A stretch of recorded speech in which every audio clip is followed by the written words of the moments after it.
আসসালামু আলাইকুম। প্রিয় মুসলিম ভাই বোনেরা, আপনারা আমার ভিডিও দুনিয়ার যে প্রান্তে থেকে আপনারা আমার ভিডিওটা দেখেন, তারা আমি যে কথাগুলো বলি, আমার শিক্ষাগত যোগ্যতা অতি স্বল্প, আমার জ্ঞান ও এলেমও অতি স্বল্প। আমি তালেবে এলেম, আমি ইসলামের একটা শিক্ষার্থী। আমি আমার যা পরিকল্পনা, এটা দুনিয়া থেকে যত মুসলিম নরনারী দুনিয়া থেকে বিদায় নিয়েছে এবং যারা দুনিয়াতে আসবে এবং যারা দুনিয়ার কিয়ামত পর্যন্ত যারা দুনিয়াতে আসবে এবং দুনিয়ার মাটির নিচে এবং মাটির উপরে যত মানুষ আছে তাদের কল্যাণে। কারণ এগুলা কি করলে তাদের আমরা উপকার করতে পারি। কারণ আমরা যদি কোরআন এবং সুন্নাহ মোতাবেক চলি এবং দান খয়রাত করি, দান খয়রাত আমাদের পূর্বপুরুষ যারা দুনিয়া থেকে বিদায় নিয়েছে, অন্ধকার কবরে আছে, তাদের নামে আমরা দান খয়রাত করব। এটা কি হবে? তাদের কি কবরের আযাব মাফ হবে, তাদের আমলনামায় নেক আমল যোগ হবে। সেই সাথে আল্লাহ তাআলা আমরা যে দুনিয়াতে রিজিক, আমাদের দুনিয়া তৈরির 50,000 বছর আগে আমাদের প্রত্যেকের মানুষের রিজিক লেখা শেষ, ওটাই আমরা খাইতে পারবো। কিন্তু এটা বাড়ানোর সিস্টেম হলোই আমরা দান খয়রাত করব। যত আমার বিলিয়ন ডলার ঋণ আছে, তারপরেও প্রতিদিন কিছু না কিছু দান করব, যাতে আমি এই ঋণ থেকে মুক্তি হই, আমার রুজি রোজগার বরকত বাড়ে।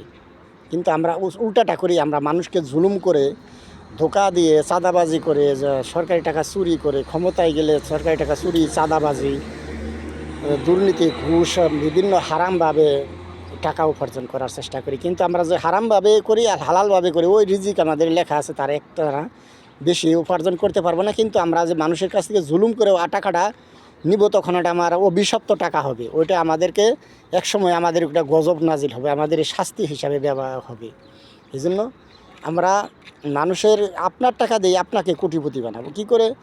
যারা আমরা বাংলার দুনিয়ার জমিনে টাকা পয়সা উপার্জন করি কোনো না কোনোভাবে, কিংবা আমাদের আত্মীয় স্বজন, আমাদের আপনজনেরা দেয়, ওখান থেকে কিছু অংশ আমরা দান করব। ওই দানটা সারা বাংলাদেশের নাগরিক যারা আছে, প্রত্যেক মুসলমান নরনারী, ধর্ম বর্ণ নির্বিশেষে সকল ধর্মের সকল দলের লোকে যদি আমরা একাত্রে কিছুটা অংশ দান করি।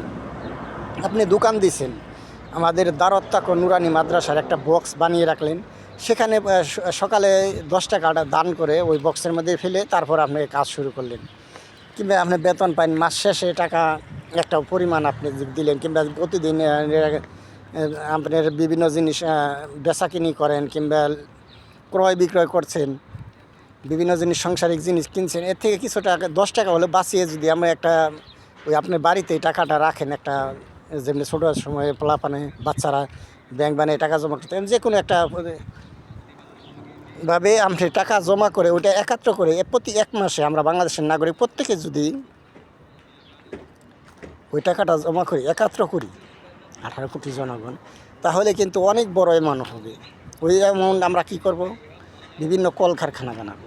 ওই কলকারখানার মাধ্যমে কি হবে? কর্মসংস্থানের ব্যবস্থা হবে। কাঁচামালটা আমদানি রপ্তানির বিনিময়ে দেশে আসবে ইনকামের একটা সোর্স। ওখানে আমরা অসংখ্য মানুষের কর্মসংস্থানের ব্যবস্থা করলাম।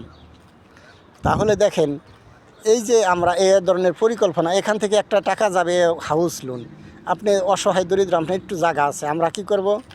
আপনাকে 3 তলা 4 তলা বাড়ি বানিয়ে দিই, ওই বাড়িটার একটা ভাড়া নির্ধারণ করব। ওই ভাড়াটাই হবে আপনার কিস্তি। তাহলে আপনার 2-1টা রুম আপনাকে থাকার জন্য দিই, আর বাকিটা যদি ভাড়া নিলাম, আমরা ভাড়া হিসাবে ব্যবহার করলাম, ওই কিস্তিটা আপনার পরিশোধ হয়ে গেলে আপনাকে বাড়িটা আপনার নামে পরিপূর্ণ দিয়ে দিলাম। তাহলে এটা কিন্তু হালালভাবে, বৈধভাবে আপনি মালিক হলেন। তাহলে আমার পরিকল্পনা এখন চিন্তা করেন যে আমি যে পরিকল্পনা নিয়েছি এটা কি মানুষের কল্যাণমূলক যদি মনে করেন, তাহলে আপনারা সকলে সাহায্য করবেন। আমরা মা বোনেরা রাজনীতি করে, রাজনীতি হারাম। আমরা মা বোনদের ইজ্জতের হেফাজতের জন্য আমরা চাই বাংলাদেশের প্রত্যেকটা থানায় একটা করে মহিলা কলেজ বানাতে, যেন সেখানে মহিলা শিক্ষক থাকবে, তার মা বোনের ইজ্জত রক্ষা হয়। প্রত্যেকটা থানায় যদি আমরা একটা থানার সমস্ত লোকে যদি একটা দান করি, ওখানে কিন্তু একটা মহিলা হসপিটাল বানাতে পারি, যেখানে মহিলা ডাক্তার, মহিলা নার্স থাকবে। এটা কি আমরা করতে পারি না?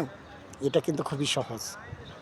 কিন্তু আপনারা আমার এই পরিকল্পনা যদি পছন্দ হয়, তাহলে আপনারা সকলেই আমাকে সাপোর্ট দিবেন। আপনার কিছু না কিছু অংশ দান, কারণ রোজার মাসে দান করলে 70 গুণ বাড়াই দেয় আল্লাহ, অন্যান্য মাসে 10 গুণ।